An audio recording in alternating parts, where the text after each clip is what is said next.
నమస్కారం. ఆపదామపహర్తారం దాతారం సర్వసంపదాం లోకాభిరామం శ్రీరామం భూయో భూయో నమామ్యహం. హనుమానంజనాసూనో వాయుపుత్రో మహాబలః రామేష్ట ఫల్గుణసఖః పింగాక్షో అమితవిక్రమః ఉదధిక్రమణశ్చైవ సీతాశోకవినాశకः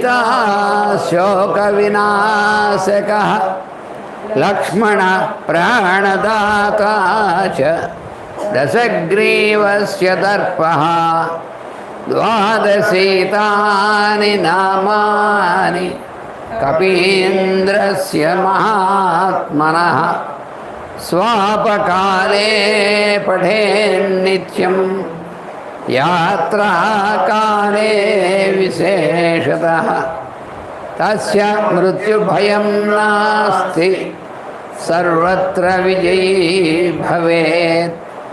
తస్య మృత్యుభయం నాస్తి సర్వత్ర విజయీ భవేత్. తస్య మృత్యుభయం నాస్తి సర్వత్ర విజయీ భవేత్.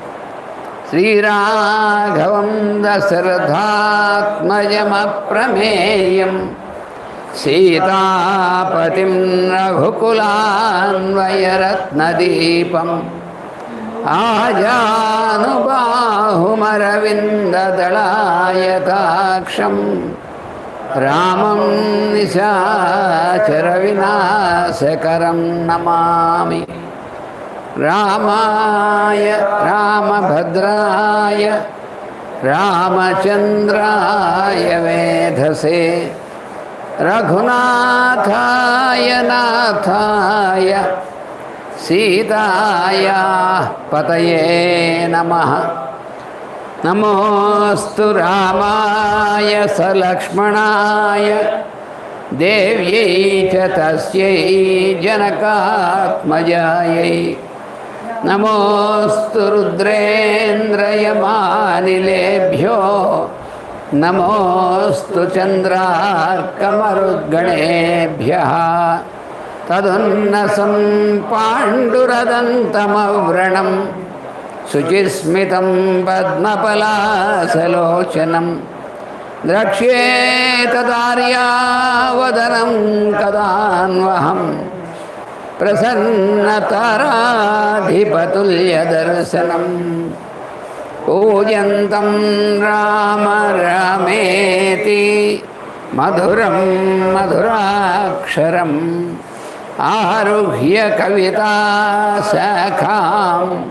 వందే వాల్మీకికోకిలం. సర్వవేదార్థతత్వజ్ఞం వేదార్థప్రతిపాదకం పురాణసారసర్వజ్ఞం కృష్ణం వందే జగద్గురుం. ఓమస్మద్గురుభ్యో నమః.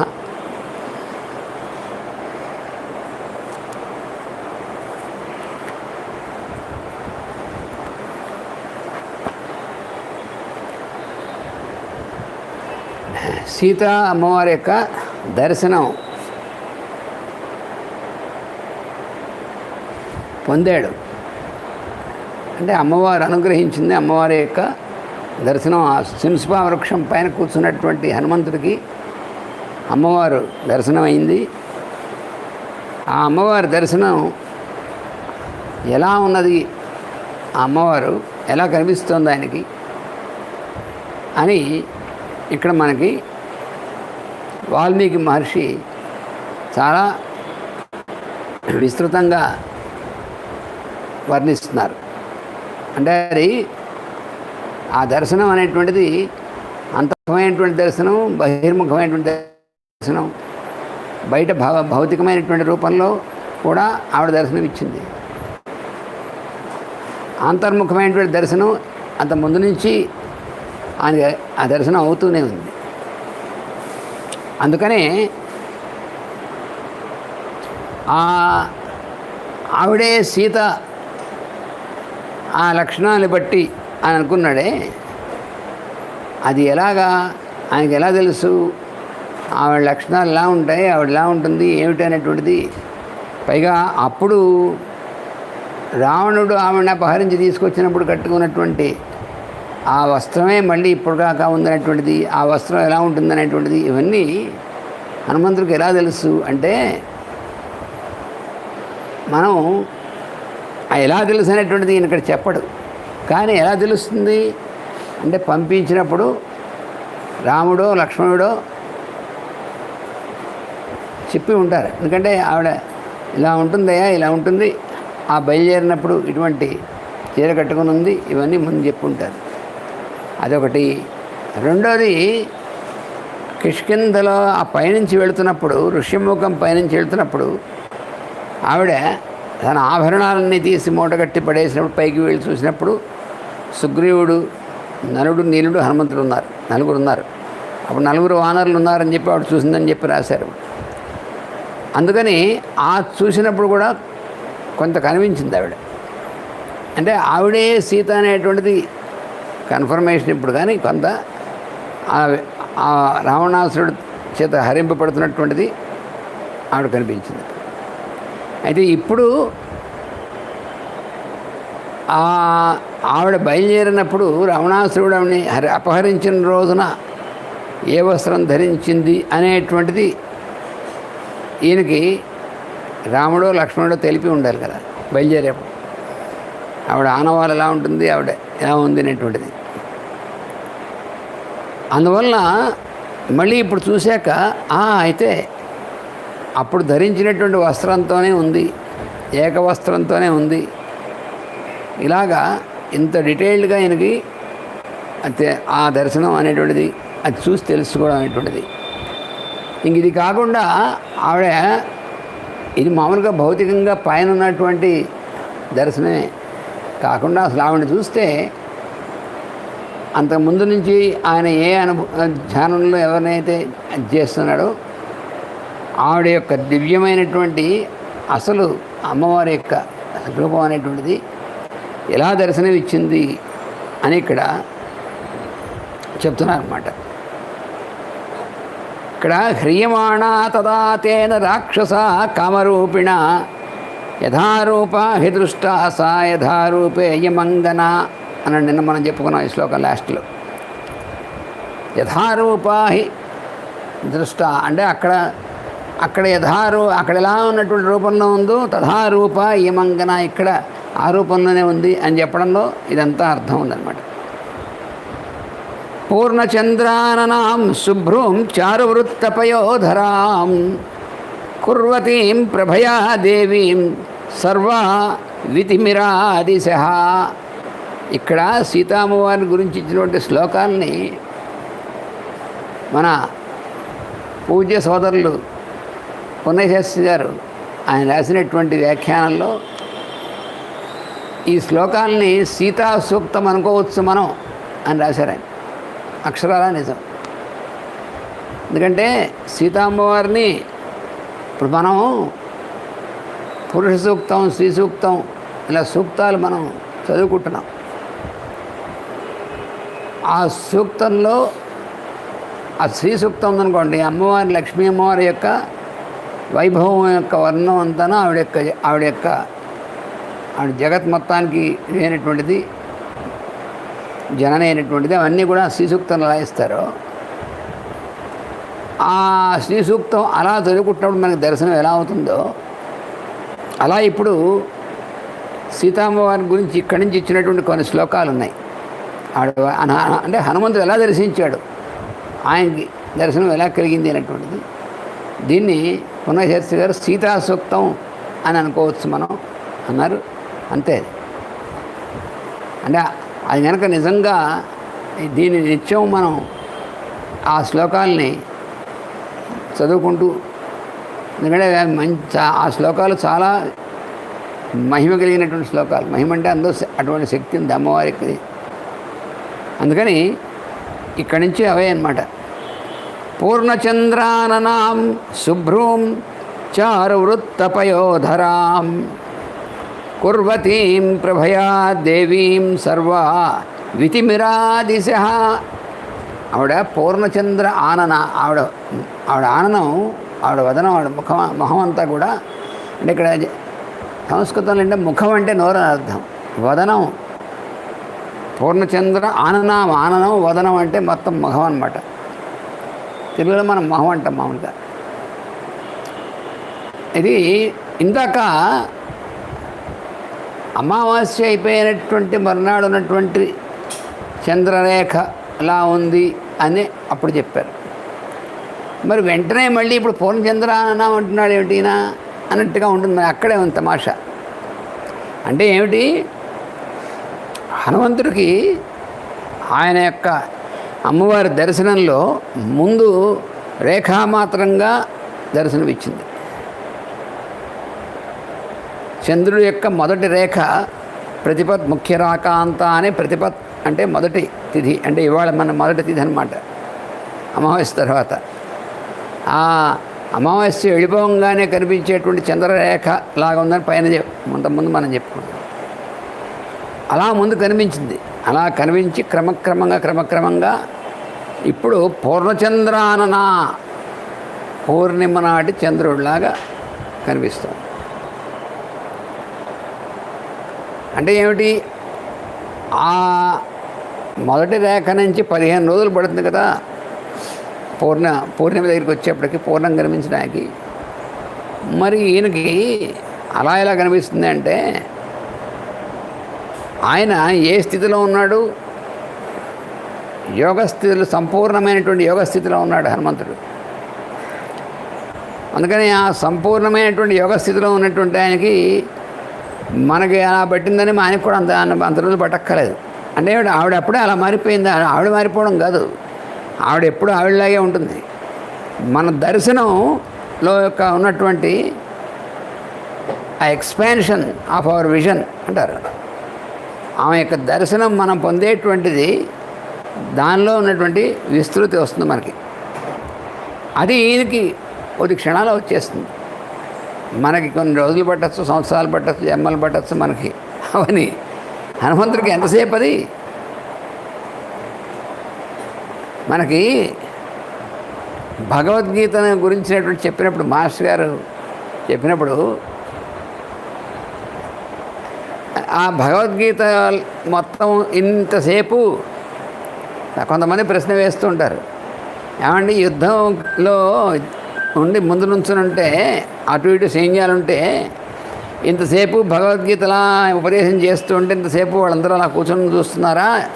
అంతసేపు ఇన్ని శ్లోకాల్లో ఇవన్నీ కూడా ఇన్ని యోగాలని అర్జునుడికి అంతసేపు అక్కర్లేదు నాయన. కృష్ణుడు అర్జునుడికి ఉపదేశించిన కొద్ది నిమిషాలు చాలు ఈ మొత్తం అంతా కూడా. దాన్ని వ్యాసులు వారు ఆ ఉపదేశం మొత్తాన్ని మనకు అర్థమయ్యేందుకోసం వివరంగా విస్తారంగా 18 అధ్యాయాల్లో ఇచ్చారని అర్థం. అని అర్జునుడికి అంతసేపు పట్టక్కలేదు. మనకు విషాదం 18 అధ్యాయాల్లో అవ్వచ్చు, ఇంకా ఎన్నైనా అవ్వచ్చు మనకి. అందుకని అలాగా ఇక్కడ కూడా హనుమంతుడికి ఎంతసేపు కన్ను మూసి తెరిచేంతసేపట్లో మళ్ళీ అమ్మవారి యొక్క సంపూర్ణమైనటువంటి, అలాగే పూర్ణచంద్రాననం అంటే మొదటి తిథి శుక్లపాడ్యమి ప్రారంభమైనటువంటిది కదా, దాన్ని ప్రతిపత్ అంటారు. శుక్లపాడ్యమి కానీ కృష్ణపాడ్యమి కానీ అమావాస్య తర్వాత రోజు కానీ పూర్ణిమ తర్వాత రోజు కానీ మొదటి తిథి ప్రతిపత్ అంటారు. అంటే మొదటి కళ అమ్మవారిది. అమ్మవారిది ఏమిటంటే చంద్రుడు అని చెప్తూ మళ్ళీ అమ్మవారిది అంటారంటే, ఇక్కడ అభేదం అంటే ఏమిటి, అమ్మవారి యొక్క కళే చంద్రుడికి వచ్చింది అని మనం గుర్తుపెట్టుకోవాలి. చంద్రుడి కళ అమ్మవారికి వచ్చింది కాదు.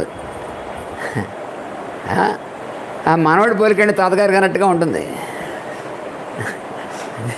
అలాగే అట్నుంచి ఇటు చేయకుండా ఇటు చంద్రుడి అమ్మవారి యొక్క కళే వీళ్ళకి వచ్చేటువంటిది. సృష్టికి అంతా కూడా వచ్చేటువంటిది అంతా కూడా అదే కదా. అందుకని ప్రతిపత్ నుంచి రోజు రోజుకి మారుతూ ఉంటుంది కదా. మారి సంపూర్ణమైనటువంటి కళ పూర్ణిమ నాడు వస్తుంది. అందుకని ప్రతిపన్ముఖ్యరాకాంత తిథిమండల పూజిత అనే అమ్మవారిని లలిత సహస్రాలు మనం చదువుకుంటాం. ఇవన్నీ కూడా ఆవిడ యొక్క కళలు అన్నమాట. అంటే చంద్రుడి యొక్క కళలు, అమ్మవారి కళలు. అందుకనే అమ్మవారిని పంచదశి మంత్రము, షోడశి అని అంటారు. అంటే ఆ ముందు ఉన్నటువంటి దాన్ని మళ్ళీ శ్రీం అనేటువంటి బీజాక్షరం ముందు వేస్తే అది 16 అవుతుంది. ఎందుకంటే 16 కళలు. ఇదంతా కూడా ఏంటంటే శ్రీ విద్యోపాసనలో ఉన్నటువంటి ఇదంతా కూడా. అందుకని పూర్ణచంద్ర అననాం శుభ్రూం, భ్రూమధ్యం, భ్రూమధ్యం అంటే మనకి కనుబొమ్మల మధ్యలో ఉన్నటువంటిది భ్రూమధ్యం అంటారు. ఆ భ్రూమధ్యం అనేటువంటి దానికి ఎందుకంత ప్రాముఖ్యం అనేటువంటిది అని అంటే, మన ఆజ్ఞాచక్రం అనేటువంటిది ఏదైతే ఉందో దాని స్థానం అనేటువంటిది, ఆ వెన్నెముకంబడే ఉన్నటువంటి ప్రజ్ఞా కేంద్రాల్లో ఉన్నటువంటి దాంట్లో దీనికి ఇది ఎక్కడైతే ఉందో భ్రూమధ్యం అక్కడ అది ఉంటుందన్నమాట. పనిచేస్తూ ఉంటుంది అక్కడి నుంచి. అక్కడ అంటే ఇప్పుడు ఏమిటి, ఈవిడ శుభ్రు అని ఎందుకన్నారంటే, ఈవిడ ముందు మరి ఎక్కడుంది, మూలాధారంలో ఉంది శక్తి. ఈ మూలాధారంలో ఉన్నటువంటి శక్తి అనేటువంటిది ఈయనకి ఇలా దర్శనం ఇచ్చేప్పటికీ, అంటే ఎక్కడ ఈయన లోపల కదా ఆవిడ దర్శనం ఇస్తుంది, బయట దర్శనం ఇస్తుంది కదా లోపల దర్శనం ఇస్తుంది. ఈ బయట లంకలో అశోకవనంలో కూర్చుంది, అది మూలాధారానికి సంకేతం, అక్కడ ఉన్నటువంటి అమ్మవారి యొక్క దీనికి. అందుకని ఈయనకి ఆ దర్శనం అయ్యేప్పటికీ ఈయనంతా కూడా మళ్ళీ కిందకి వచ్చినటువంటిది మళ్ళీ ఈయన ఆజ్ఞాచక్రం దాకా వచ్చిందన్నమాట. అలా ఉంది, అది దీని సంకేతం. తర్వాత చారువృత్త పయోధరాం, ఆమె యొక్క పయోధరములు వృత్తముగా అంటే సర్క్యులర్గా ఉన్నటువంటివి అని. ఇది చారువృత్త పయోధరం అనేటువంటిది ఎలాగా, పయోధరం అనేటువంటి పదం ఎప్పుడు వాడతారంటే, సంతానానికి తన యొక్క స్తన్యాన్ని ఇచ్చినటువంటి పయోధర అనేటువంటిది అటు మేఘానికి ఉంటుంది. పయస్సు అంటే నీరు అనేటువంటిది, పయస్సు అంటే పాలు అనేటువంటి 2 అర్థాలు ఉంటాయి. ఇంకా పయోధరం అంటే ఇటు మేఘం కూడాను, కానీ ఇక్కడ పయోధరం అంటే ఇవన్నమాట. అందుకని చారువృత్త పయోధర అని ప్రత్యేకంగా అమ్మవారిని గురించినటువంటి వర్ణనలో చాలా చోట వస్తుంది. శంకరాచార్య వారు ఇచ్చినటువంటి దాంట్లోనూ ఆ వర్ణన వస్తుంది. అలాగా అంటే అర్థం ఏమిటి, ఆవిడ తల్లి కాబట్టి. మరి అయితే ఇప్పుడు మామూలుగా అదేమిటి, అప్పటికి ఇంకా సీతాదేవికి సంతానం కలగలేదు కానీ మధ్యలో ఒక చచ్చుకో ప్రశ్న వేస్తూ ఉంటాడు అసలు. అంటే ఆవిడకి సంతానం కలగకుండా సైన్యం ఎలా వచ్చింది అని అలాంటి పిచ్చి ప్రశ్నలు ఇక్కడ చెప్పేటువంటిది. అంటే హయ్యర్ ప్లేన్లో ఇక్కడ పయోస్ అంటే అర్థం ఏమిటి, పాలు అనేటువంటిది ఇక్కడ అర్థం తేజస్సు అని అర్థం, వెలుగు అని అర్థం, ఎనర్జీ అని అర్థం. అందుకని ఈవిడ పయోధరములు అనేటువంటి ఏమిటి, ఒకటి సూర్యుడు ఒకటి చంద్రుడు అని చెప్పి మనకి ఈ శాస్త్రంలో వస్తుంది అమ్మవారి యొక్కది. ఎందుకంటే సూర్యుడు మనకి వెలుగు ఇచ్చేటువంటి వాడే, చంద్రుడు మనకు వెలుగు ఇచ్చేటువంటి వాడే. సూర్యుడు మనకి ప్రాణశక్తిని, ఆత్మకారకుడైనటువంటి వాడు ప్రాణశక్తిని ఇస్తాడు. చంద్రుడు మనకారకుడైనటువంటి వాడు మనకి ఆ శక్తినే మళ్ళీ మనకి సంతానం ఉత్పత్తికి, మనకి తర్వాత మనం శరీరం రావడానికి కావాల్సినటువంటి చంద్రుడి నుంచి వస్తుంది. వెన్నెల మనకి ఆహ్లాదకరంగా వస్తుంది. అందుకని ఈ ఇద్దరు సూర్యచంద్రులు ఇద్దరు కూడా వాళ్ళు మనకి వెలుగుని ప్రసారించేటువంటి వాళ్ళు, చీకటిని అంధకారం పోగొట్టేటువంటి వాళ్ళు. అందుకని ఆ సూర్యచంద్రులు ఇద్దరూ ఒక చోటేమో నేత్రాలుగా చెప్తారు ఒక స్థాయిలో, ఇంకో స్థాయిలో ఆమె యొక్క వక్షస్థానం పయోధరాలుగా చెప్తారు. అందుకని చారువృత్త పయోధరాం. అందుకని ఆవిడ తల్లి. ఇప్పుడు ఇక్కడ హనుమంతుడికి కూడా కలుగుతున్నటువంటి ఇదేమిటంటే, ఆ అమ్మవారు ఆవిడ జగన్మాత కాబట్టి తన యొక్క తల్లిగా ఈయనకి తల్లిగా దర్శనం ఇచ్చింది, పుత్రుడుగా అన్నమాట ఈయన.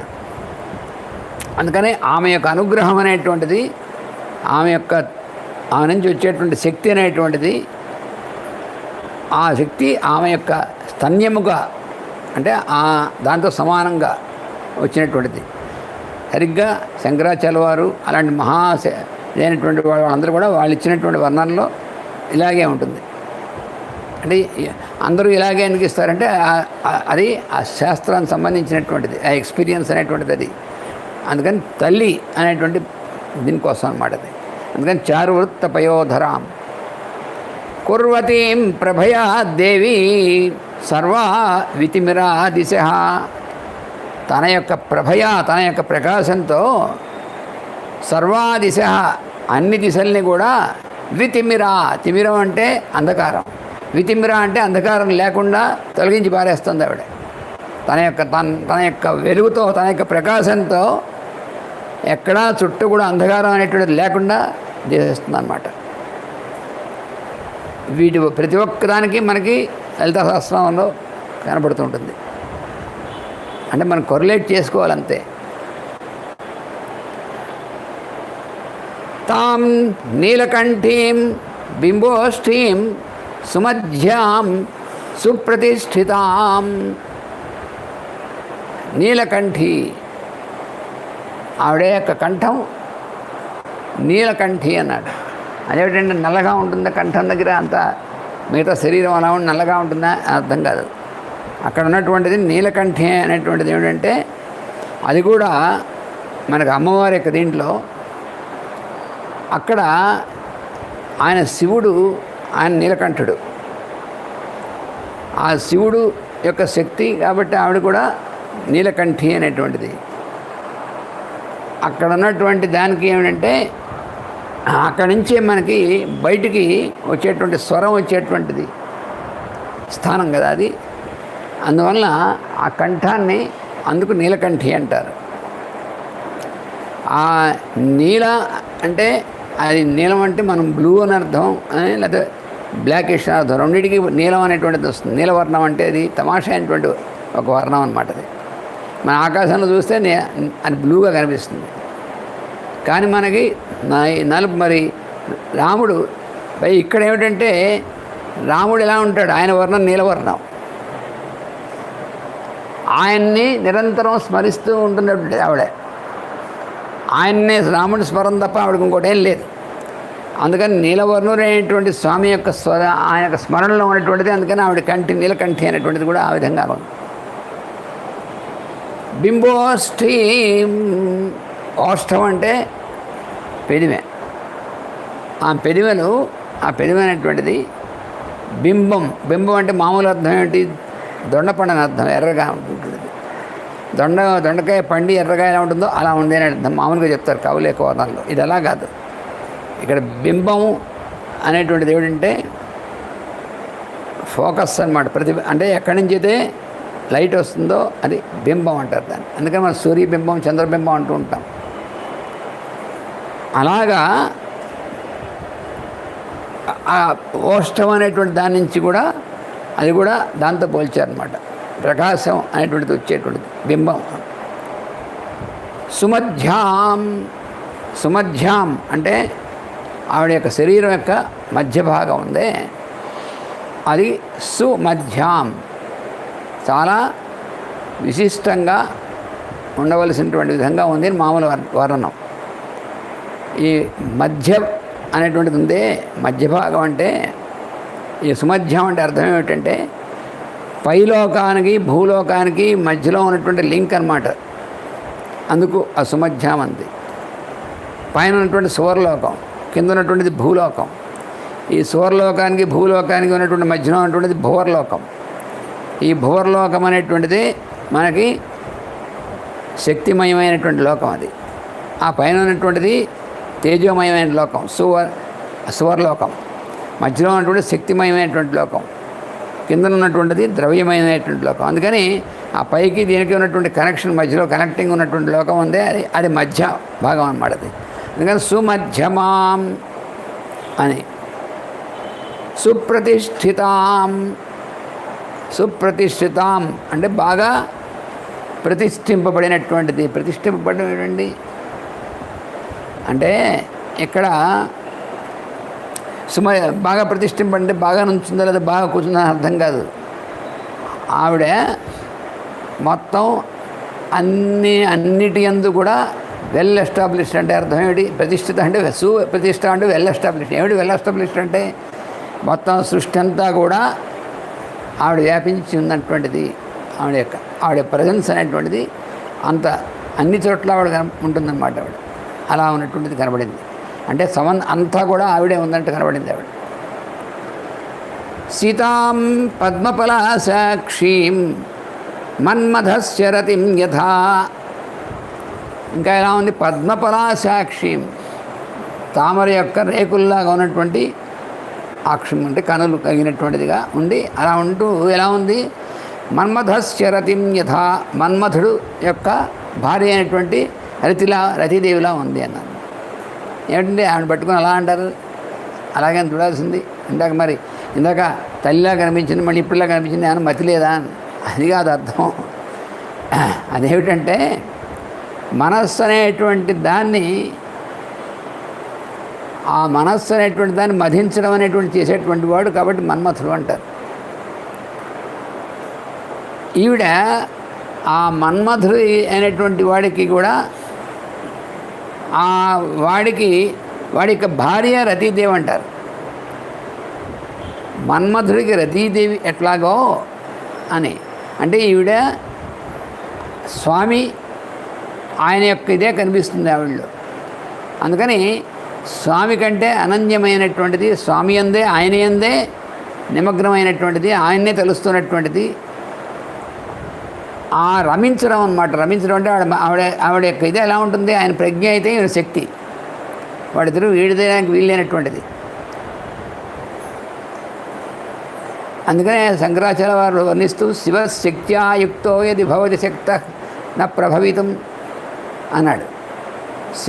శక్తి అమ్మవారు లేకపోతే శివుడు అసలు కదలడానికి కూడా వీళ్ళేట, కదలను కూడా కదలలేట, ఆయన చెయ్యి కూడా కదపలేట అని. నకల కుశల స్పందితమపి అంటాడు ఆయన. అలాగే కాళిదాసు గారు వాగర్ధావేవ సంపృక్తౌ వాగర్ధ ప్రతిపత్తయే అని అక్కడ వాళ్ళిద్దరు కూడా విడదీయడానికి వాక్కు అర్థం ఎలా అయితే విడదీయడానికి వీలు లేకుండా ఉంటాయో అలాగా ఉంటారు వీళ్ళిద్దరు అయినప్పటికీ ఒకటిగానే ఉంటారు అనేటువంటిది. ఇక్కడ రాముడును ఈవిడ అంతేగా మరి. అది ఇష్టాం సర్వస్య జగతః, జగత్తు మొత్తానికి చాలా ఇష్టమైనటువంటిది. అంటే ఆవిడంటే అందరికీ ఇష్టం అని అర్థం. అలాగా అందరికీ కూడా ఇష్టి అంటే అందరికీ కూడా ఇష్టమైనటువంటి విధంగా కలిగేటువంటి సంపదనిచ్చేటువంటిది. వాళ్ళకి ఏది ఇవ్వాలో అనేటువంటిది అలా ఇచ్చేటువంటిది అమ్మవారు. అందుకని ఇష్టాం సర్వస్య జగతః, మొత్తం జగత్ అందరికీ కూడా. పూర్ణచంద్ర ప్రభామివ, పూర్ణచంద్రం ఉన్నటువంటి ఆ రోజు ఉన్నటువంటి వెన్నెలలాగా, అంటే చంద్రుడి యొక్క వెన్నెలలా ఉంటుంది, ఆహ్లాదకరంగా ఉంటుంది. అలా ఆహ్లాదాన్ని ఇచ్చేటువంటిది ఆవిడ. భూమౌ సుతనం ఆసీనాం నియతామివ తాపసీం, భూమౌ ఆసీనాం, భూమి మీద కూర్చునుంది. భూమి మీద కూర్చుందంటే అర్థం ఏమిటి? మూలాధారం అనేటువంటి దాంట్లో ఉన్నటువంటి శక్తి అనమాట. అలాగే ఈవిడ భూమి మీద కూర్చుంది, ఈయనేమో చెట్టు మీద కూర్చొని చూస్తున్నాడు, ఆవిడంది భూమి మీద కూర్చుంది అనమాట. సుతనం ఆసీనాం నియతాం ఇవ తాపసీం, నియతాం అంటే నియమములతో నియమించి ఉన్నటువంటిది, తాపసి తపస్సు అనేటువంటిది చేస్తున్నటువంటిది. అలాగా యమనియమాదులు అనేటువంటి వాటితో ఉన్నటువంటి విధంగా, నియతమైనటువంటి విధంగా ఉన్నటువంటి తాపస్యం అంటే తపస్సు. ఆ తపస్సు అంటే ఏమిటి? ఆ వేడిమి అనేటువంటిది.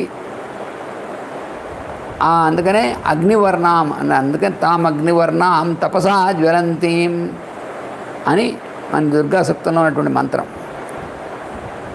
నిశ్వాస బహుళాం, నిశ్వాస బహుళాం అంటే మాటిమాటికి కూడా నిట్టూరు పీడిస్తుంది, ఉంటుందని అది మామూలు అర్థం. బహుళాం అంటే అందరి యందు నిశ్వాసం అనేటువంటిది అన్నీ కలిగించేటువంటి శక్తిగా పనిచేసేటువంటిది ఆవిడే. నిశ్వాసం అనేటువంటి ఆవిడ వల్ల కలుగుతాయి. భీరుం భీరం అంటే అర్థం ఏంటి? పిరికిదని అర్థం మామూలుగా. ఇక్కడ భీరం అనేటువంటి తమాషా అయినటువంటిది అక్కడ అంటే ఆవిడ చాలా పిరికిది, పాపం భయపడుతూ ఉంటుంది అక్కడ అని మామూలు అర్థం బయటికి.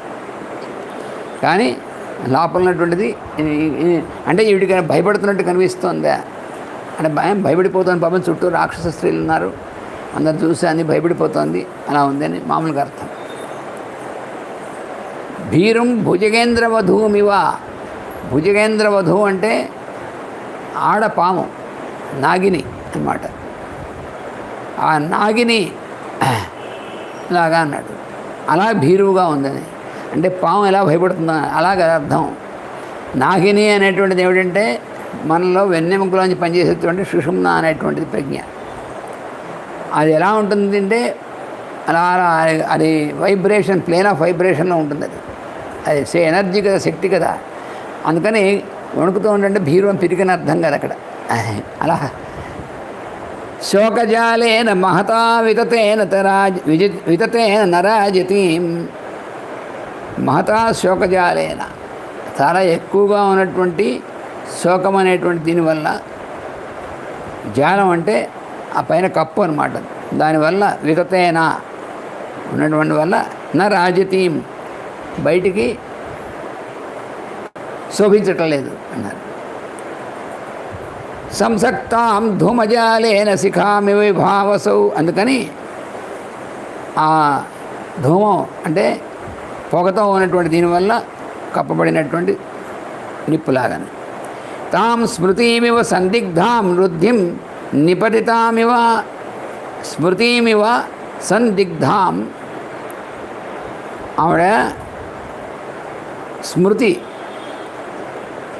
మనకి శృతి స్మృతి అని రెండు ఉన్నాయి. శృతి అంటే వేదం, స్మృతి అంటే పురాణములు మొదలైనటువంటి స్మృతులు అంటారు. మిగతా ఉన్నటువంటి విజ్ఞానం అంతా కూడా, ఈ విజ్ఞానం అంతా కూడా సందిగ్ధాం అంటే, ఆ సందిగ్ధం అంటే అర్థం ఏంటంటే సందేహంతో ఉన్నటువంటిదా అని మామూలుగా అర్థం. అలా కాదు, సమ్యక్ సరైనటువంటి విధంగా పద్ధతిలో దిగ్ధాం. ఆ బుద్ధి అనేటువంటిది ఉందే, ఆవిడ యొక్క బుద్ధి అనేటువంటిది, ఆవిడ్ని ఎలా చూస్తున్నాడంటే ఈయన తాం స్మృతిమివ, ఆవిడ స్మృతిలా చూస్తున్నాడు ఆయన దర్శనం అలా ఉందన్నమాట. ఆ తర్వాత ఈయన యొక్క బుద్ధి అనేటువంటిది అంటే ఈయన బుద్ధిలో సందేహం కలిగిందని అర్థం కాదు. ఆ బుద్ధిం నిపతితామివ అంటే, నిపతితాం అంటే భూమి మీద పడిపోయింది అనేటువంటిది మామూలుగా అర్థం.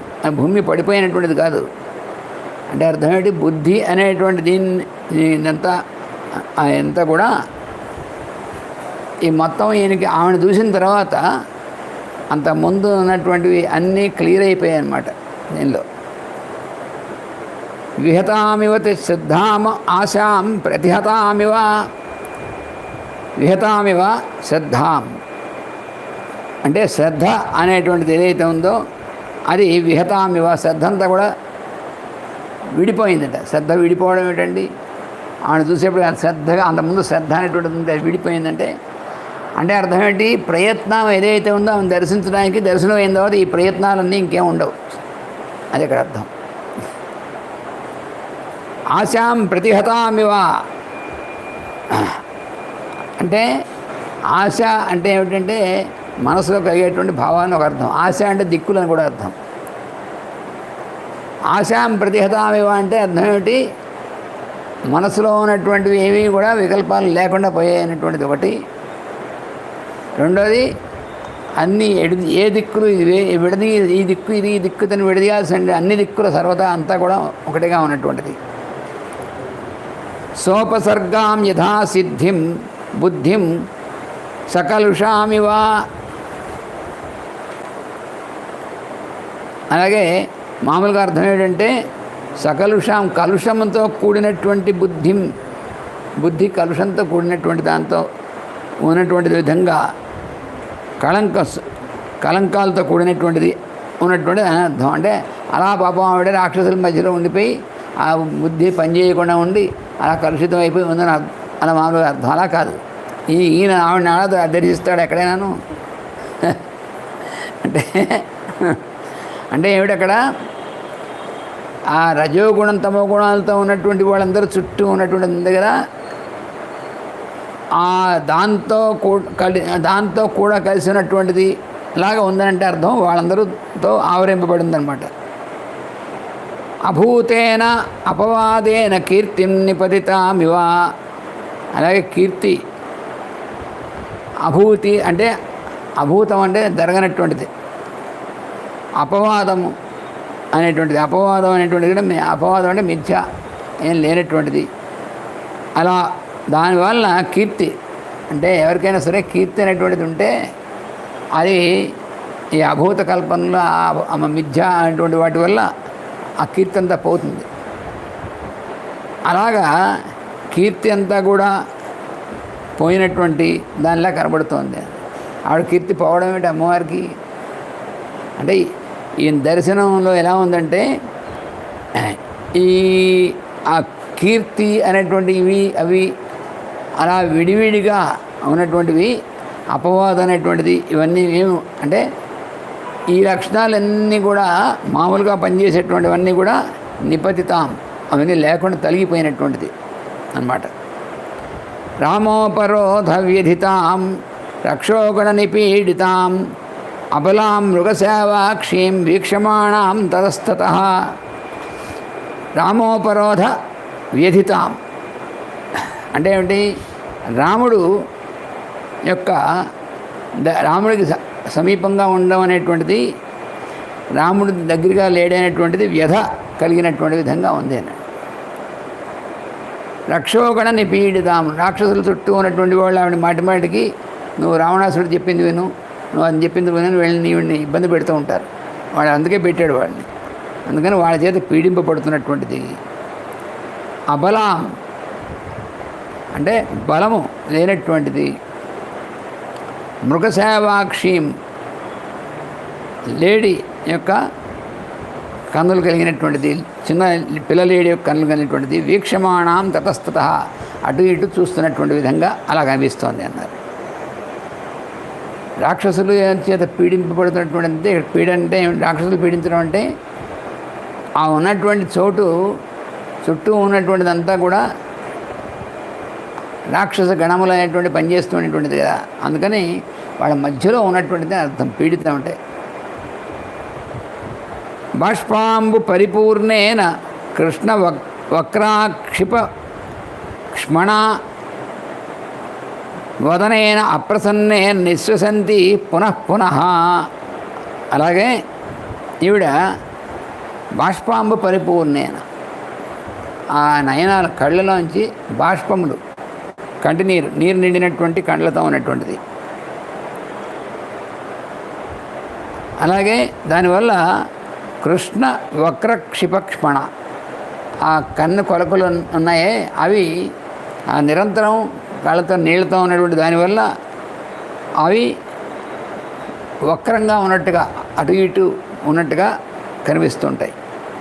వదనేన అప్రసన్నేన, ప్రసన్నంత లేనటువంటి వదనంతోనూ ఉండి నిశ్వసంతి పునః మాటిమాటికి నిట్టూర్పులు విడుస్తున్నటువంటిది.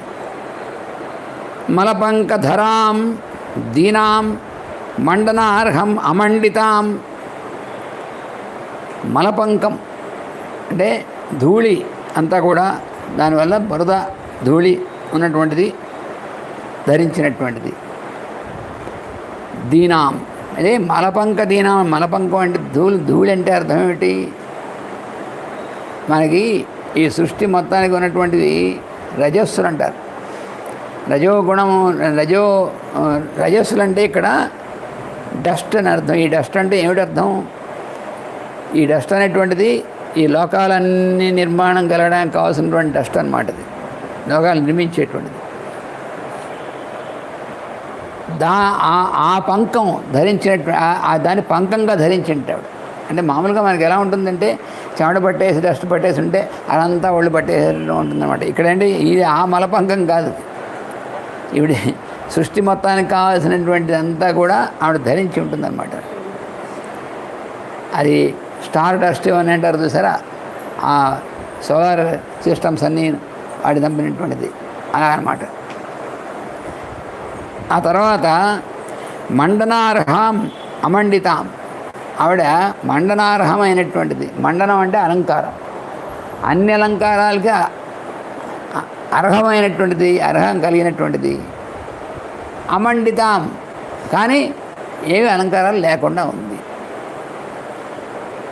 అంటే అన్ని అలంకారాలకి అర్హత ఉంది ఆవిడకి, కానీ ఏ అలంకారం లేదు. ఇది విరోధాభాసంగా ఉంటుందన్నమాట ఇది. అంటే ఆవిడ అన్ని కానీ ఆవిడకి అర్హత లేనటువంటిది ఏముంది అసలు? సృష్టి అంతా కూడా ఎక్కడ అంతా కూడా ఆవిడ యొక్క అలంకారమే. కానీ పర్టికులర్గా దేంతోనూ ఉండదు, ఆవిడ అన్నిటికీ అతీతంగా ఉంటుంది. అది అర్థం. ప్రభాం నక్షత్రరాజస్య కాలమేవైరివావృతాం.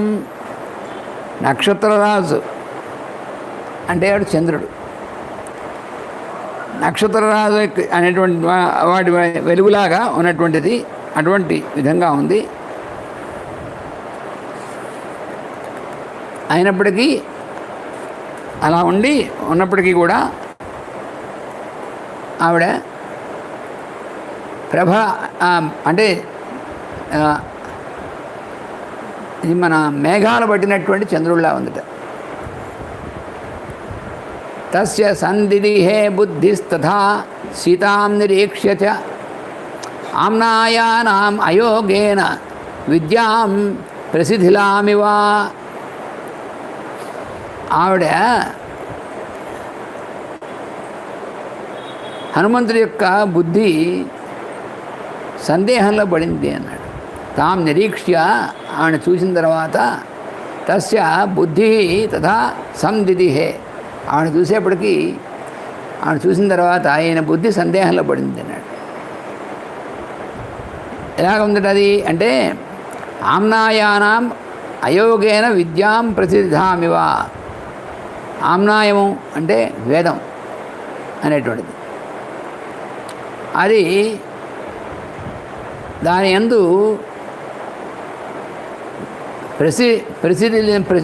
ప్రసిద్ధిలామివ అంటే శిథిలమైపోయినటువంటి విద్యలాగా అని. అంటే ఏమిటి? మర్చిపోయినటువంటి దాని ఏంటి విద్యలాగా అని ఉంది దాని. అంటే ఏమిటి? ఈయన అంతకుముందు మనకు తెలిసినటువంటి శాస్త్రాలు, వేదము, శాస్త్రాలు, విద్య ఇవన్నీ మనకి ముందు ఇవంతా విజ్ఞానం ఇవన్నీ ఉంటాయి. కానీ వీటన్నిటికీ ఎస్సెన్స్ అయినటువంటి వెలుగును చూసిన తర్వాత ఇవన్నీ కూడా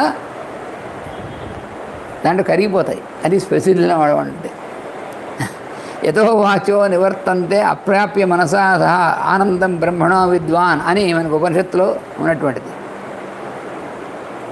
అప్పటిదాకా మనకు తెలుసును, మనకి ఇవంతాను, ఇవన్నీ కూడా నేను తెలుసుకుంటాను, నేను చూస్తున్నాను, ఇవన్నీ ఉంటాయి. ఇవన్నీ కూడా అక్కడికి వెళ్ళేప్పటికి క్యాన్సిల్ అయిపోతాయి.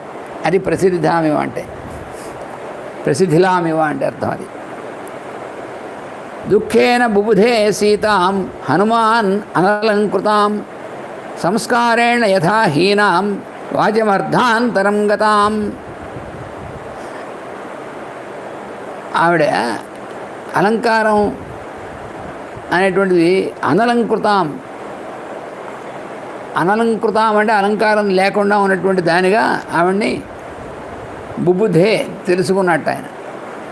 ఎలాగంటే యథా వాచం అర్ధాంతరాంగతాం సంస్కారేణ యథా హీనాం, సంస్కారహీనంగా ఉన్నటువంటిది. సంస్కారహీనం అంటే అంతా కూడా స్నానాదులు, తర్వాత అలంకారాలు అలాంటి సంస్కారం లేకుండా ఉన్నటువంటిది అర్థం. ఇక్కడ అంటే లోపల అర్థం ఏంటి? సంస్కారం అనేటువంటి దానికి అతీతం. ఏం సంస్కారం ఈవిడికి వీడు సంస్కరించుకోవాల్సిన అవసరం ఏముంది?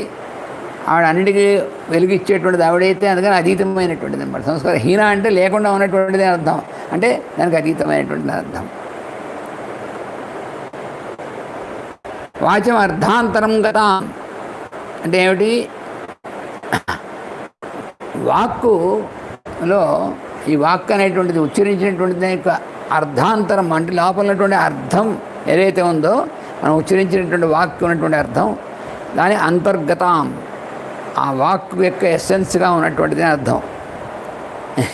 బయటికి అర్థం, లోపల అర్థం ఉంటుంది అన్నమాట. ఇలా మొత్తం అంతా కూడా తాం సమీక్ష్య విశాలాక్షీం రాజపుత్రీం అనిందితాం తర్కయామాస సీతేతి కారణైరుపపాదయన్. ఆ విధంగా ఆవిడ్ని ఈ కారణములన్నీ కూడా చేసుకుని ఆవిడే సీత అని చెప్పి నిర్ణయించుకున్నట్టు. వైదేహ్యా యాని చ అంగేషు తదా రామో అన్వకీర్తయత్ తాన్యాభరణజాలాని గాత్రశోభీన్ అలక్షయత్. అయితే రాముడు అన్వకీర్తయత్, రాముడు ఆవిడకి ఎలా ఉంటుంది, ఆమె యొక్క శరీరం మీద ఉన్నటువంటి అలంకారాలు ఎలా చేసుకుంటుంది, ఆభరణాలు ఎలా ఎలా ధరిస్తుంది, అవన్నీ కూడా రాముడు చెప్పాట. చెప్తే ఇప్పుడు గాత్ర శోభీం అలక్షయత్. అయితే ఇక్కడ ఏమిటి, ఆవిడ ఆభరణం అనేటువంటి సమూహాలు అనేటువంటి ఆ చెప్పినటువంటివన్నీ కూడా లేవు, ఆభరణాలు లేవు కదా ఆవిడకి. కానీ ఆభరణాలు లేవు, కానీ అయినప్పటికీ అంటే ఆభరణాలు ఆయన చెప్పినటువంటివన్నీ ధరించలేదు.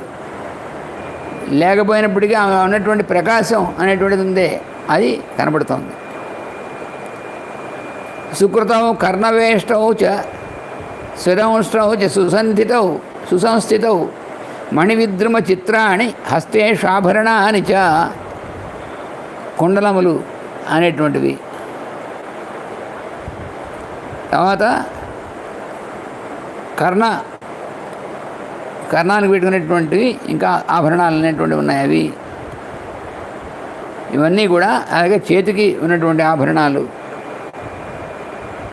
అవి మణులతో తాపినటువంటి ఆభరణాలు, ఇవన్నీ కూడా చెప్పాడు ఆయన. ఆవిడ ఆభరణాలన్నీ కూడా ఎలా ఉంటాయని. శ్యామాని చిరయుక్తత్వా తథా సంస్థానవంతి చ తాన్యేవ ఇతాని మన్యేహం యాని రామో అన్వకీర్తయన్. తత్ర యాన్ని అవిహీనాని తాన్యహం నోపలక్షయే యాన్యస్య న అవిహీనాని తాని ఇమాని న సంశయః.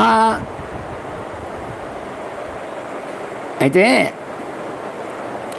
రాముడు చెప్పినటువంటి ఆభరణాలన్నీ కోసం చెప్పాడు. ఈ ఆభరణాలన్నీ ఇప్పుడు ఈవిడ ధరించలేదు. అయితే ఈ ఆభరణాలన్నీ కూడా ఆవిడ మూటగట్టి కింద పడేసింది కదా. ఆ మూటగట్టి కింద పడేసినప్పుడు దాంట్లో ఆయన చెప్పినటువంటి ఆభరణాలన్నీ ఉన్నాయి. అంటే ఇక్కడ ఆభరణాలు ధరించలేదు, కానీ ఆవిడ కింద పడేసిన దాంట్లో అవన్నీ ఉన్నాయి, రాముడు చెప్పినట్టుగానే ఉన్నాయి అవన్నీ కూడా. పీతం కనకపట్టాభం స్రస్తం తద్వసనం శుభం ఉత్తరీయం నగాసక్తం తదా దృష్టం ప్లవంగమై. అప్పుడున్నటువంటి వానరులు అందరూ చూశారు, అంటే తాను మిగతా వానరులు కూడా చూశారన్నమాట. అప్పుడు ఆవిడ కింద పడేస్తున్నప్పుడు అప్పుడు కూడా ఆవిడ ఈ పసుపచ్చగా ఉన్నటువంటి పీతాంబరం ధరించి ఉన్నటువంటిదిగా ఉంది. ఆ తద్వసనం అంటే ఆ వస్త్రమే శుభమైనటువంటి విధంగా ఉత్తరీయం పైన కప్పుకున్నటువంటిది. అలాగా తదా దృష్టం ప్లవంగమై. అప్పుడు తదా అంటే అప్పుడు వాళ్ళు చూశారు. భూషణాని చ ముఖ్యాని దృష్టాని ధరణీతలే అనయై అపవిద్ధాని స్వనవంతి మహాంతి చ. అవి ఈవిడ ఆభరణాలన్నీ కూడా పైన ఉన్నటువంటి వస్త్రం, అంటే ఆవిడేమో కట్టుకున్నటువంటి చీర, అది కాకుండా పైన ఉత్తరీయంగా ఉన్నటువంటి దాంట్లో కట్టి కింద పడేసింది. అవన్నీ కూడా చూసాం. ఇదం చిరగృహీతత్వాద్ వసనం క్లిష్టవత్తరం తథాపి అనూనం తద్వర్ణం తథా శ్రీం అద్యథేరతరత్. అంటే ఆ వస్త్రం చాలా కాలం నుంచి ఆవిడ అదే కట్టుకుంది, ఆ వస్త్రం మార్చకుండా అలా కట్టుకుంది. అందువలన ఆ వస్త్రం చాలా కాలం నుంచి కట్టుకుంది అయినప్పటికీ కూడా ఆ వస్త్రం యొక్క ఆ రంగు కానీ, ఆ వస్త్రం యొక్క ఆ మెరుపు కానీ అది ఇప్పటిదాకా పోలేదు. ఆవిడ కట్టుకున్నటువంటి వస్త్రం ఏదైతే ఉందో ఆ వస్త్రం పసుపు రంగులో ఉంది, పీతాంబరం అయినటువంటిది. అప్పుడు కట్టుకున్నటువంటి వస్త్రం మరి ఎన్ని నెలలు అయిపోయింది కదా, వచ్చి అదే కట్టుకుని ఉంది కదా, అయినప్పటికీ ఆ వస్త్రం యొక్క రంగు కానీ దాని యొక్క ప్రకాశం కానీ ఏది కూడా అనూనం ఏం తగ్గిపోలేదు. తద్వర్ణం ఎలాగంటే అది రెండో వస్త్రం కట్టుకుందే అన్నట్టుగా ఉంది, కానీ ఒక వస్త్రమే. అంటే వస్త్రం మార్చుకుని మళ్ళీ కొత్త వస్త్రం కట్టుకుందే అన్నట్లుగానే అలాగే ఉంది, కానీ అదే వస్త్రం. అంటే అర్థం ఏమిటి? ఆవిడ యొక్క పైన ఆవరణం కానీ ఏమీ కూడా అవి కళ పోకుండా ఉన్నట్టే. ఆవిడే మన కళ కదా, అందుకే ఎలా పోతాయేమో నేను. ఇయం కనకవర్ణ అంగీ రామశ్చ మహిషీ ప్రియా ప్రణష్టాపి సతీయస్య మనసో న ప్రణశ్యతి. ఈవిడ కనకవర్ణాంగి, బంగారం రంగుతో ఉన్నటువంటిది వర్ణం. అంటే కనకవర్ణాంగి అని ఇక్కడ వేశాడు. కనకవర్ణాంగి అంటే బంగారు రంగుగా ఉన్నటువంటిది. హిరణ్యవర్ణాం హరిణీం సువర్ణ రజత సజాం అని మనకి సరిగ్గా శ్రీసూక్తం ఏదైతే ఉందో అక్కడ అదనమాట. హిరణ్యవర్ణ ఆవిడ. రామస్య మహిషీ ప్రియ, రాముని యొక్క ప్రియమైనటువంటి భార్య. ప్రణష్టాపి సతీయస్య మనసో న ప్రణశ్యతి. సతీదేవి అంటే శివుని యొక్క భార్య, దక్షిణ కుమార్తె అయినటువంటి సతీదేవి ఉందే, ప్రణష్టాపి ఆవిడ అగ్నిలో దగ్ధమైపోయింది. యోగాగ్నిలో తన శరీరం దగ్ధం చేసేసింది. అలా దగ్ధం అయిపోయినప్పటికీ మనసోన ప్రణశ్యతి, మానసికంగా ఆవిడ నష్టం కాలేదు. అలాగా ఈవిడ కూడా ఆ రాముని దూరంగా ఉండి ఇవన్నీ బాధపడుతూ ఉన్నటువంటిది ఉన్నప్పటికీ ఆవిడలో ఏమాత్రము ఆ తేజస్సు పోలేదు.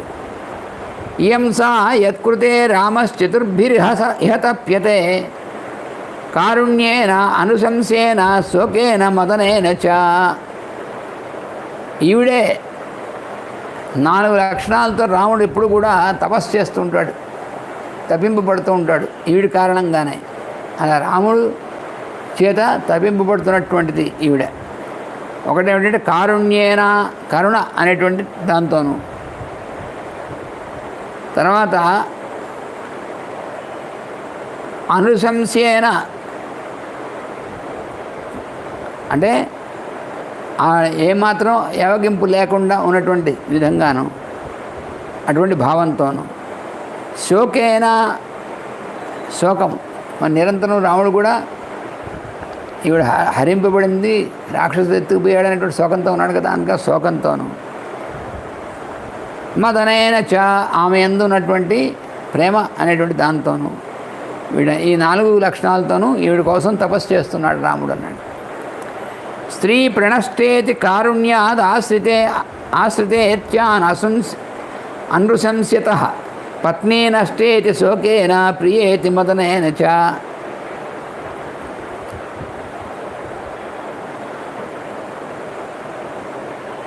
అందుకని నా భార్య అయినటువంటి ఆవిడ నా నుంచి దూరంగా వెళ్ళిపోయింది అనే ఆలోచనతో ఆయన కూడా శోకంతో ఉన్నటువంటి విధంగా, అయ్యో ఆవిడ ఎలా ఉందో మన దగ్గర లేదు, ఎలా ఉందో అనేటువంటిది చేస్తూ ఉన్నటువంటిది. ఆయన యొక్క హృదయంలో ఆవిడెప్పుడు కూడా నిండి ఉంటుంది. అస్యా దేవ్యా యథారూపం అంగ ప్రత్యంగ సౌష్ఠవం రామస్య యథారూపం తస్యేయమసితే క్షణ. ఇది కూడా అద్భుతమైనటువంటిది. అస్యా దేవ్యా ఈవిడ యొక్క యథారూపం అంగం ప్రత్యంగ సౌష్ఠవం, ఈవిడ యొక్క రూపం, ఈవిడ యొక్క శరీరము, ఈవిడ యొక్క రూపము అంగ సౌష్ఠవం అనేటువంటిది ఎలా అయితే సీతలో ఉందో, ఇది చూస్తే రామస్య యథారూపం, రాముడిని చూస్తే ఎలా ఉంటుందో అలాగే ఉందట ఈవిడ. అదేమిటండి, పురుషుడిని చూస్తే ఉన్నట్టుగా స్త్రీ ఎలా ఉంటుంది అని మామూలుగా మళ్ళీ వెంటనే సందేహం వస్తుంది. అని రామస్యతే యథారూపం తస్యేయం అసితే క్షణ. ఈవిడ రాముడిని చూస్తే ఎలా ఉందో ఈవిడ చూస్తే అలాగే ఉంది, ఏం తేడా లేదంటున్నాడు. అంటే ఏమిటి, వాళ్ళిద్దరూ కూడా ఒకటే. అంటే మన దృష్టి రాముడిని చూసినప్పుడు అంటే ఆయన పురుషుడు ఈవిడ స్త్రీ అనేటువంటి దృష్టి కాదు. వాళ్ళిద్దరిని కూడా చూస్తే ఒకే రకమైనటువంటి సాన్నిధ్యం, ఒకే రకమైనటువంటి అనుభవం, ఒకే రకమైన ఎక్స్పీరియన్స్, దర్శనం అది కలుగుతుందన్నమాట. కాబట్టి వీడు సీత అని చెప్పి కన్ఫర్మ్ అయిపోయింది. మరి ఇంతకుముందు చాలామంది స్త్రీలను చూశాడు, అలాంటి అనుభవం కలగలేదు. ఎక్కడ మందోదరిని చూసినప్పుడు కూడా ఒక్కసారి సీతేమో అనుకున్నాడు, కానీ మళ్ళీ కాదు అని తెలిసిపోయింది. ఇక్కడ మాత్రం రాముడు చూసినట్టు, అక్కడ మండోదరిని చూసినప్పుడు రాముడు చూసినట్టు అనిపించింది. ఎలా అనిపిస్తుంది? అనిపించలేదు. ఇక్కడ ఈవిడ చూస్తే ఆయన హృదయంలో నిండినటువంటి రాముడే కనిపిస్తున్నాడు. అంత అభేదం వాళ్ళిద్దరికీ కొను. అంటే ఇక మామూలుగా ఊరికనే కేవలం భౌతికంగా ఆలోచించేటువంటి వాడికి అర్థమై వచ్చేది కాదు అది. మనకి ఎలా ఉంటుంది? ఒకసారి లక్ష్మణైతండ్రుల వారు అన్నారు, అమ్మగారు చేస్తే మాస్టర్ గారు శరీరం వదిలేసినప్పుడు, అప్పుడు వచ్చినప్పుడు అమ్మగారు గురించి చీర కట్టుకున్న కృష్ణమాచార్యుల వారు అన్నారు అమ్మగారిని. అంటే ఏమిటి ఇలాంటి అడిగినా అనుకుంటారు కదా మామూలుగా. అదేమిటండి ఆవిడేమో స్త్రీ, ఆయనేమో పురుషుడైతే చీర కట్టుకుని కృష్ణమాచార్య గారు అంటారు ఏమిటైనా అని అర్థం కాదనమాట మామూలుగా. అంటే ఏమిటి? వాళ్ళిద్దరికీ ఉన్నటువంటిది అభేదము. అందుకని ఆవిడే ఆయన, ఆయనే ఆవిడే అని అర్థం. అది ఇక్కడ సీతను చూస్తే రావణుని చూసినట్టుందంటే అర్థం అది. అస్యాదేవ్యా మనస్తస్మిన్ తస్య చ అస్యాం ప్రతిష్ఠితం. అస్యాదేవ్యా మనస్తస్మిన్ తస్య చ అస్యాం ప్రతిష్ఠితం. అంటే ఏమిటి? ఈవిడి యొక్క మనస్సు ఆయన యందు ప్రతిష్ఠింపబడి ఉంది, ఆయనతో నిండి ఉంది. ఆయన యొక్క మనస్సు ఈవిడి యందు ప్రతిష్ఠింపబడి ఉంది. తేనేయం చ సధర్మాత్మా, తేనేయం సచ ధర్మాత్మా ముహూర్తమపి జీవతి. అందువలన రాముడు ఎలా జీవించి ఉన్నాడంటే ఈ కారణం చేతనే. ఆయన యొక్క మనస్సు ఆవిడ యందు ప్రతిష్ఠింపబడింది, అంటే ఆవిడే నిండి ఉంది. ఆవిడ యొక్క మనస్సు ఆయన నిండి ఉన్నాడు. కాబట్టి వాళ్ళిద్దరు కూడా అందువలన ఈ విధంగా ఒక ముహూర్త కాలం అయినా సరే రాముడు జీవించి ఉన్నాడా అంటే ఇది కారణం అన్నాడు. అది హనుమంతుడు చూస్తున్నటువంటి. దుష్కరం కృతవాన్ రామో హీనో యదనయా ప్రభు ధారయత్యాత్మనో దేహం నా శోకే నావసీదతి. ఎందుకు రాముడు ఇంత శోకం అనేటువంటి దాంట్లో ఉన్నాడు? మరి ఏమిటండి, ఆఫ్టర్ ఆల్ పని భారీ దూరంగా ఉంది, ఉంటే అంత శోకించేసేయాలా అని అనుకుంటాడు మామగారు. రేషనలిస్ట్ అనేటువంటి వాడు. ఏమంటే భార్య సరే దూరంగా ఉంది, కనపడలేదు, అయితే నిరంతరం ఆయన రాముడు ఏమిటి, ఆయన చాలా గొప్పవాడు అంటారు, ధీరుడు అంటారు, అని అంటారు. రాముడు ఏమిటి ఇంత శోకం పడ్డం అనేటువంటిది ఎందుకు అని మామూలుగా ముందు అనిపిస్తుంది. ఇప్పుడు ఏమంటాడంటే ఈవిడ చూసిన తర్వాత దుష్కరం కృతవాన్ రామో హీనో యదనయా ప్రభు. ఈవిడ చేత ఈవిడ దగ్గర లేకపోవడం అనేటువంటిది అందే, అది నిజంగా ఈవిడ దూరం అవ్వడం అనేటువంటిది అది చాలా దుష్కరమే, చాలా కష్టమైనటువంటిది ఆయనకి. ఇప్పుడు అర్థమవుతుందంటున్నాను. ధారయత్యాత్మనో దేహం శోకేన అవసీదతి. శోకం అనేటువంటి దాంతో రాముడు కృషించిపోయి నష్టమైపోకుండా ఇంకా శరీరం ధరించి ఉన్నాడంటే, అంటే ఈవిడ చూసిన తర్వాత అర్థమైంది రాముడు ఎందుకు అలా ఉన్నాడు అనేటువంటిది. కానీ వాళ్ళిద్దరూ పరస్పరం వాళ్ళ మనస్సు ఒకళ్ళు అభిన్నమైనటువంటి స్థితిలో ఉన్నారు కాబట్టి అలా ఉన్నారు అని. అంటే ఏమిటి, అమ్మవారు అయ్యవారు ఇద్దరు కూడా వాళ్ళిద్దరి యొక్క స్థితి అనేటువంటిది అభిన్నమైనటువంటిది. మరి అభిన్నమైతే శోకం ఎందుకండి అని మళ్ళీ ప్రశ్నిస్తారు. నిరంతరం ఆవిడనే ధ్యానం చేస్తుంటాడు ఆయన, నిరంతరం ఆయన ధ్యానం చేస్తుంటుంది ఆవిడే. మరి ఇంకా అభిన్నమే కదా, మరి ఇంక శోకం ఎందుకు అని. అంటే ఒకటి గుర్తుంచుకోవాలి మనం,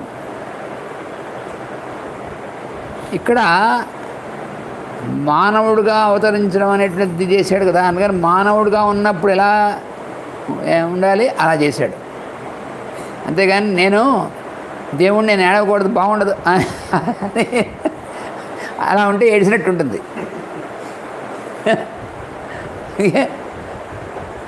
మనలాంటి వాడికైతే ఏమండి ఈయన ఉపన్యాసాలు చెప్తున్నారు, ఈయన దేవత ఏదో రామాయణం చెప్తున్నారు, భగవద్గీత చెప్తున్నారు, ఇవన్నీ చెప్తున్నారు, మరీ బొత్తిగా ఈయన ఏడుస్తే బాగుండదు, మళ్ళీ అందరూ నన్ను ఏమని అనుకుంటారు అనేటువంటిది.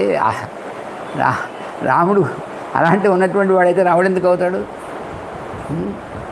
రాముడు కూడా ఏడ్చాడు. అవును ఏడ్చాడు, మాస్టర్ అదే అన్నారు. అవును రాముడు కూడా ఏడ్చాడు, శుభ్రంగా ఏడ్చాడు అన్నారు మాస్టర్. రాముడు దేవుడి కదా ఏడ్చాడు అనొచ్చా అంటే? ఏడవలసి వచ్చినప్పుడు ఏడ్చి చూపించాడు ఆయన. మనకి ఏడవడం చేత కాదు, నవ్వడం చేత కాదు, అందుకని ఏడ్చినట్టు ఉంటాం మనం. శుభ్రంగా హాయిగా నవ్వుకోవాల్సి వచ్చినప్పుడు ఇక నవ్వుతే వాళ్ళు ఏమైనా అనుకుంటారేమో అని ఇలా ఏడుస్తూ ఉంటాం. పోనీ ఏడవలసి వచ్చినప్పుడు కూడా మరీ ఏడుస్తే బాగుండదు, అప్పుడు ఏడుస్తూ ఉంటాం. అలా ఉండదు రాముడికి. అందుకని ఏవం సీతాం తథా దృష్ట పవన సంభవ జగామ మనసారామం ప్రశంసితం ప్రభుం. అద్భుతమైనటువంటి శ్లోకం. అసలు ఈ అధ్యాయంలో చివరి శ్లోకం మరీ సూపర్లేటివ్ శ్లోకం అన్నమాట. ఇది ఎంత అద్భుతం, అసలు ధ్యానం చేయాల్సిన శ్లోకం అది. పవన సంభవ అంటే పవనాత్మజమైనటువంటి హనుమంతుడు ఏవం అంటే ఈ విధంగా సీతాం తథా దృష్ట్వా సీతాం ఏవం తథా దృష్ట్వా ఈ విధంగా సీతని అలా చూసి హృష్ట ఆనందం పొందేట. అని ఆనందం పొంది ఎందుకు ఆనందం పొందాడంటే జగామ మనసారామం, ఈవిని చూస్తున్నాడు, మనస్సుతో రాముణ్ణి పొందాడు. అంటే ఏమిటి? అసలు స్వామిని ఆయన యొక్క అనుగ్రహం పూర్తిగా ఎనిమి పడ్డం అనేటువంటిది ఎప్పుడు పడుతుంది? అమ్మ దర్శనం అయిన తర్వాత. మనకి ఎప్పుడు కూడా అంతే.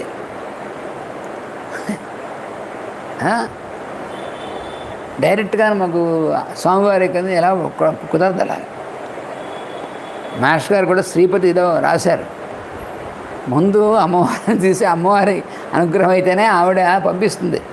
ఏమండి వాడు వస్తున్నాడు మన పిల్లవాడు, వాడిని కాస్త అనుగ్రహించండి అని చెప్పి ఆవిడ చెప్తే అప్పుడు ఏం చేస్తారు. అంతేగాని త్రూ ప్రాపర్ ఛానల్ లేకపోతే నా డైరెక్ట్గా ఆయనతో సంబంధం, ఈవిడితో అయిన సంబంధం అనుకుంటే ఏం లాభం లేదు. కొంతమంది తెలియదు పాపం. ఆవిడ కిందన ఎందుకు ఉందిట అమ్మవారు అవేలి మంగాపురంలో అంటే, ఆవిడ దగ్గరికి వెళ్తే అమ్మ స్వామివారి అనుగ్రహం కావాలంటే నారాయణ అని చెప్పి ఆవిడ ముందు అనుగ్రహించి ఆయన రికమెండ్ చేసి పంపిస్తుంది. మన పిల్లవాడు వచ్చాడండి బాబు అని చూడండి అని. అది అది సృష్టిలో ఉన్నటువంటి సది. అందుకని తండ్రి యొక్క ఇది పొందాలంటే తల్లి ద్వారా పొందాల్సిందే. అది సృష్టిలో ఉన్నటువంటిది, ఇంకో రకం దానికి తిరుగులేదు అది. అందుకని రాముడిని ముందు చూశాడు. చూసినంత మాత్రాన ఆయన యొక్క సంపూర్ణమైన అసలు ఆయన యొక్క దివ్యానుభూతి అనేటువంటిది ఇప్పుడు కలిగింది రాముడిని. అందుకనే రామం మనసా జగామ, ఈవిడిని చూసి రాముడిని చేరుకున్నట్టు ఆయన మనసుతో.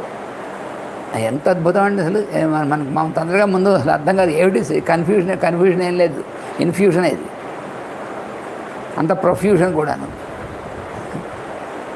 ఎందుకంటే ఇక్కడ అమ్మవారిని చూసేప్పటికీ ఆవిడ యొక్క అనుగ్రహం కలిగేప్పటికీ అప్పుడు రాముడంటే రాముడు అని అప్పుడు ప్రశంసిత తం ప్రభుం రామం. అప్పుడు ఆయన రాముడిని ప్రశంసించేట మనసులోనే. రామా, అందుకేనయ్యా నువ్వు ఆవిడ నిరంతరం నువ్వు ఇది చేస్తున్నావు అంటే, నిరంతరం నువ్వు ఆవిడనే తెలుస్తున్నావు అంటే, నిరంతరం ఆవిడ ధ్యానం చేస్తున్నావు అంటే, ఆవిడ కోసం ఇది చేస్తున్నావు అంటే, ఓహో నువ్వు ఎంతటి వాడివయ్యా నువ్వు అని ఆయన్ని ప్రశంసిస్తున్నాడు. ఈవిని చూశాక ఇంకా మనస్సులో. అంటే ఇది కొన్ని వందల సార్లు చదువుకుంటే కానీ మనకి ఎక్కేటువంటిది కాదు అది, ఈ ఎక్స్పీరియన్స్. ఎలా రాశాడండి వాల్మీకి మహర్షి. ఏవం సీతాం తథా దృష్ట్వా హృష్ట పవన సంభవ. సీతని ఈ విధంగా చూసి పవనాత్మజుడైనటువంటి హనుమంతుడు హృష్ట, ఆనందం పట్టలేకుండా ఉన్నట్టు సీతను ఈ విధంగా చూసి ఆహాహా అనుకున్నట్ట. జగామ మనసా రామం ప్రశంసితం ప్రభుం. తన ప్రభు అయినటువంటి రాముణ్ణి మనసా జగామ, మనసుతో ఆయన మళ్ళీ పొంది, అంటే ఇప్పుడు ఈమె యొక్క అనుగ్రహంతో ఈమె ద్వారా త్రూ ప్రాపర్ ఛానల్ స్వామివారి యొక్క అనుభవాన్ని పొంది ఆయన్ని ప్రశంసిస్తున్నట్ట. బా రామ, స్వామి, ప్రభు, ఎలా నువ్వు ఎంతటి వాడివయ్యా, ఇలా ఈ అమ్మవారు యొక్క ఇది, అందువలన ఇటువంటి అమ్మవారు ఉంది ఇక్కడ, అందుకని మరి ఆవిడ కోసం మరి ఏమైనా సరే చేయాల్సిందే అనేటువంటిది ఆ భావంతో హనుమంతుడు పొందినటువంటి ఆనందం అంతా ఇంత కాదు. అటువంటి హనుమంతుడు మన రక్షించుగాక అని. స్వస్తి ప్రజాభ్య పరిపాలయంతాం న్యాయేన మార్గేణ మహీం మహిషాః గోబ్రాహ్మణేభ్యః శుభమస్తు నిత్యం. లోకాః సమస్తాః సుఖినో భవంతు. లోకాః సమస్తాః సుఖినో భవంతు. లోకాః సమస్తాః సుఖినో భవంతు. ఓం శాంతి శాంతి శాంతి. వాసుదేవ వాసుదేవ వాసుదేవ.